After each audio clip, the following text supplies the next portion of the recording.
Hi అండి. Welcome back to our channel Sanas కుకాలజీ. ఈరోజు మన రెసిపీ వచ్చేసి ఇన్స్టెంట్గా అప్పటికప్పుడు చేసుకునే ఈ టేస్టీ బ్రెడ్ మసాలా అండి.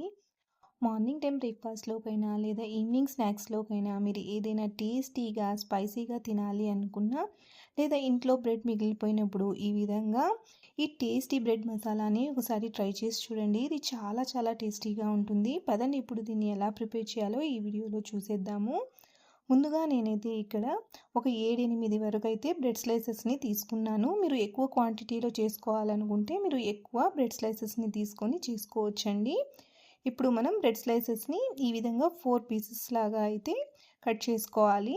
అన్ని బ్రెడ్ స్లైసెస్ని కూడా మనం ఇదే విధంగా 4 పీసెస్ లాగా అయితే కట్ చేసుకోవాలండి. ఎడ్జెస్ ఏమీ కట్ చేయాల్సిన పని లేదు. జస్ట్ ఈ విధంగా 4 పీసెస్ లాగా కట్ చేసుకుంటే సరిపోతుంది. చూడండి, అన్నిటినీ కూడా మనం ఈ విధంగా చాప్ చేసుకొని ఇప్పుడు వీటిని పక్కన పెట్టేసుకుందాము. ఇప్పుడు మనం స్టవ్ మీద ప్యాన్ పెట్టుకొని ఇందులోకి మనం ఒక 2-3 టేబుల్ స్పూన్ల వరకు అయితే ఆయిల్ని వేసుకోవాలి. మీరు ఆయిల్ ప్లేస్లో బటర్నైనా నెయ్యినైనా కూడా వేసుకోవచ్చు. ఇప్పుడు ఇందులోకి మనం కట్ చేసి పెట్టుకున్న బ్రెడ్ పీసెస్ ఉన్నాయి కదండి, వాటిని వేసుకొని మంటని లో ఫ్లేమ్లో పెట్టుకొని వీటిని ఈ విధంగా 2 వైపులు కూడా తిప్పుకుంటూ లైట్గా కలర్ చేంజ్ అయ్యేంత వరకు అయితే మనం వీటిని రోస్ట్ చేసుకోవాలండి. చూడండి, ఈ విధంగా 2 వైపులా తిప్పుకుంటూ లో ఫ్లేమ్లోనే వీటిని మాడకుండా ఈ విధంగా లైట్గా కలర్ చేంజ్ అయ్యేంత వరకు అయితే మనం వీటిని రోస్ట్ చేసుకోవాలి. మీరు కావాలంటే శాండ్విచ్ మేకర్లోనైనా వీటిని లైట్గా కలర్ చేంజ్ అయ్యేంత వరకు మేక్ చేసుకొని పీసెస్ లాగా కట్ చేసుకొని అయినా చేసుకోవచ్చు. ఇప్పుడు స్టవ్ ఆఫ్ చేసేసుకొని వీటిని పక్కన పెట్టేసుకున్నాక ఇప్పుడు ఇదే ప్యాన్లోకి సేమ్ అండి ఆయిల్ కానీ బటర్ కానీ నెయ్యినైనా ఏదైనా యాడ్ చేసుకోవచ్చు అండి. ఇప్పుడు ఇందులోకి సన్నగా తరిగిన పచ్చిమిర్చి, సన్నగా తరిగిన ఉల్లిపాయ ముక్కల్ని వేసుకొని, ఉల్లిపాయ అనేది మరి ఎక్కువగా ఏమీ ఫ్రై అవ్వాల్సిన పని లేదండి. జస్ట్ లైట్ గోల్డెన్ కలర్లోకి వస్తే సరిపోతుంది. మీరు కావాలంటే ఉల్లిపాయ ముక్కలు కొన్ని ఎక్కువ కూడా వేసుకోవచ్చండి. నేనైతే ఒక చిన్న సైజు ఉల్లిపాయని చాప్ చేసుకొని వేసుకున్నాను. ఉల్లిపాయ ఈ విధంగా కలర్ చేంజ్ అయ్యాక ఇప్పుడు ఇందులోకి అల్లం వెల్లుల్లి పేస్ట్ ఒక 1/2 టేబుల్ స్పూన్ వరకు వేసుకోవాలండి. అల్లం వెల్లుల్లి పేస్ట్ని కూడా మనం ఒక 2 నిమిషాల పాటు పచ్చివాసన పోయేదాకా ఫ్రై చేసుకోవాలి. లో ఫ్లేమ్ పెట్టుకొని ఫ్రై చేసుకోండి. చూడండి, అల్లం వెల్లుల్లి పేస్ట్ కూడా చక్కగా ఫ్రై అయిపోయిందండి.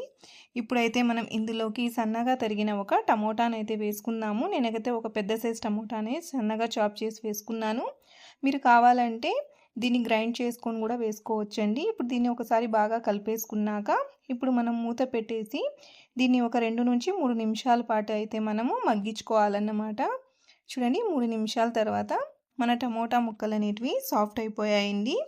చూడండి, ఈ విధంగా అయితే సరిపోతుంది. ఇప్పుడు ఇందులోకి మనం ఒక 1/2 కప్పు వరకు ఉల్లికాడల్ని వేసుకుందాము. మీ దగ్గర ఉంటే ఉల్లికాడల్ని వేసుకొని లేదంటే స్కిప్ చేసేయచ్చు.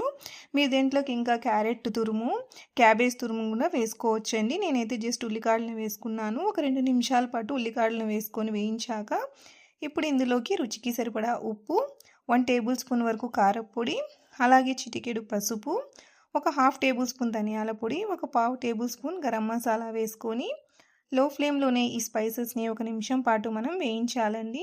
లో ఫ్లేమ్ పెట్టి వేయించండి. చూడండి, ఈ విధంగా ఈ స్పైసెస్ వేగాక ఇప్పుడు మనం రోస్ట్ చేసి పెట్టుకున్న బ్రెడ్ పీసెస్ ఉన్నాయి కదా, వాటిని కూడా వేసేసుకొని మంటని లో ఫ్లేమ్లోనే పెట్టుకొని ఈ విధంగా బాగా కలుపుకుంటూ ఈ మసాలా అంతా ఈ బ్రెడ్ ముక్కలకి బాగా పట్టే విధంగా కలుపుకోవాలండి. చూడండి, ఈ విధంగా కలుపుకోవాలండి. లో ఫ్లేమ్లో పెట్టుకొని కలుపుకోండి. హై ఫ్లేమ్లో పెట్టి కలుపుకుంటే మసాలా కూడా మాడిపోతుంది, బ్రెడ్ పీసెస్ కూడా మాడిపోతాయి. చూడండి, ఈ విధంగా అంతా బాగా మిక్స్ చేసుకున్నాక ఇప్పుడు ఇందులోకి మనం సన్నగా తరిగిన కొంచెం కొత్తిమీరని కూడా వేసేసుకుందాము. ఇప్పుడు దీన్ని ఇంకొకసారి బాగా కలిపేసుకుందామండి. చూడండి, ఈ మసాలా అనేది చక్కగా బ్రెడ్ పీసెస్కి అంతా కోడైపోయింది. ఇప్పుడు మనం స్టవ్ అనేది ఆఫ్ చేసేసుకుందామండి. అంతేనండి, ఎంతో టేస్టీగా సింపుల్గా అయిపోయే మన బ్రెడ్ మసాలా అనేది రెడీ అయిపోయింది. చూడండి, చూడడానికి కూడా ఎంత కలర్ఫుల్గా ఉందో, చూస్తూ ఉంటేనే నోరు ఊరుతోంది కదండి.